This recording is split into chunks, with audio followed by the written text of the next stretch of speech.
Right guys, it's Alex's Autos, and today we've got a nice big Range Rover Velar in with the engine management light on, Adblue faults, and as well the Adblue counters on, so the vehicle won't start in 481 miles. Now the customer said they've filled their Adblue right up and the fault's still there, so all we're going to do now is a wee fault scan of the vehicle and see what we get. Right, so I've carried out a fault scan. Now, NOx exceedings, that's usually your Adblue injector. It's blocked usually. So we've got Adblue injector faults here, and we've got power to the Adblue as well, open circuit, possibly a wee wiring issue as well. So all we're going to do now, jack the car up and we'll go have a look at this Adblue injector. Right, but before we crawl under the car, we just want to have a wee look at the live data here, and we're reading off this Adblue injector here. And as you can see, none of these values are moving. So we've either got a wiring issue or sensor issue, injector issue. Right, so we're now under the vehicle here, and this is our Adblue injector here. Now all we want to do is we'll start by just removing this clamp here. And we'll have access in to see if this injector is blocked or not. Alright, so we'll just come under and we'll undo this clamp. It is a 4mm Allen key, and we'll just take this right off.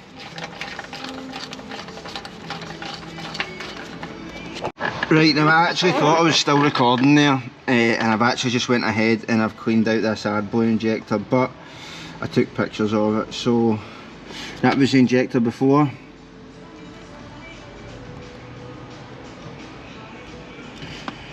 And that's in the exhaust side, just sitting up there.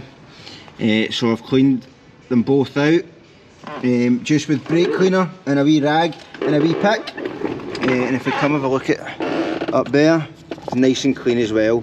So our Adblue injector was blocked. Now what I'm going to do is we're going to pop off this injector, and we're going to test the actual injector itself. Right, now in order to remove the injector, this red bit, pull up, push down on these wee tabs.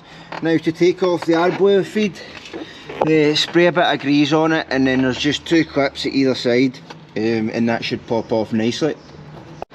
Right, press the two clips in and work it in and out, and there we go, one Adblue injector removed. Right, so let's go and test this.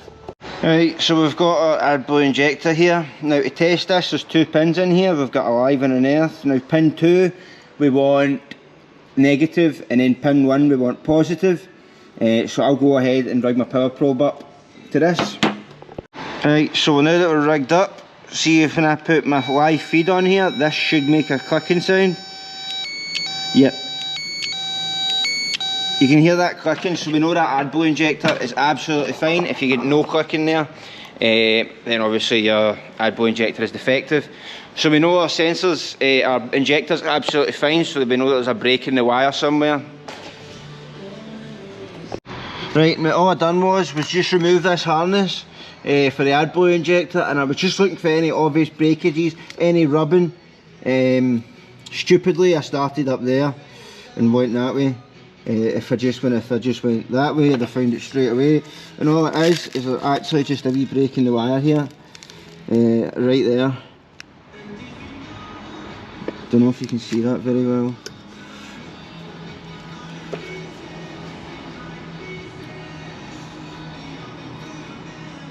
Just right there with my finger. So there's a wee break in the wire. That'll be causing our issues. So all I'm going to do now is go ahead and repair this wire. And there we go. One wire repaired. All I've done was just use one of the wee heat shrinks, cut it a wee bit just so it's a wee bit shorter. And that is that good as new.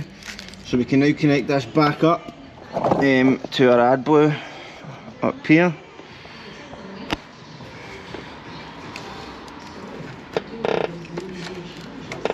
And then make sure we clip that back down. Now we're going back up, back on the computer. Alright, now we're back in the car, we're going to the engine control module, and we'll clear the faults, go back in, and they've cleared. Check again, they've cleared. So now if we go back onto our Adblue read data stream, this takes a few seconds. Alright, now at the back in the car we'll go into the engine control module and we'll clear the faults, go back in and they've cleared, check again, they've cleared. Right, now we just want to go into special functions here and then we want to go into engine control module and then we want to go down to reset, catalyst reduction, quality, battery 12 volts, yes. Is it still displayed? No. Ignition off and on. And on. Switch off. Operation successful. And there's still one more that we need to reset in here. Let me have a look. And then the next one we want to go do is reset selective, catalyst reduction, start inhibitor. Oh, need the ignition on for that one. Make sure the ignition's on. And then run through this.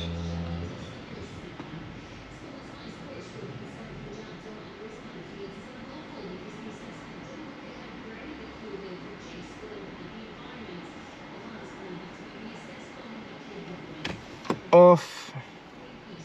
And then ignition on. Okay. Switch ignition off. Okay, operation successful, okay. Right, so we go back into our faults. There should be no faults and there should be no warning in the dash. Right, now we'll see, start it up, see if we get anything up on our screen. Right, key battery load, doesn't matter, that doesn't matter just now. Right, and we've got no warnings up in the dash, we've got no mileage countdown. And as well, one last fault scan, and there we go. No faults. And there we go, Range Rover Velar all done. I have just went in a wee road test there. Done a DPF regen on it, but I've done a dynamic one. And main reason why I've done the dynamic one, the static ones when the car's sitting still, it puts a lot of strain on these engines. And I've heard a lot of horror stories about it. So see if you're regenning it, do a dynamic one, take it a good wee drive. So that's us all done. Adblue fault fixed, engine management light. And that's us all done. Cheers.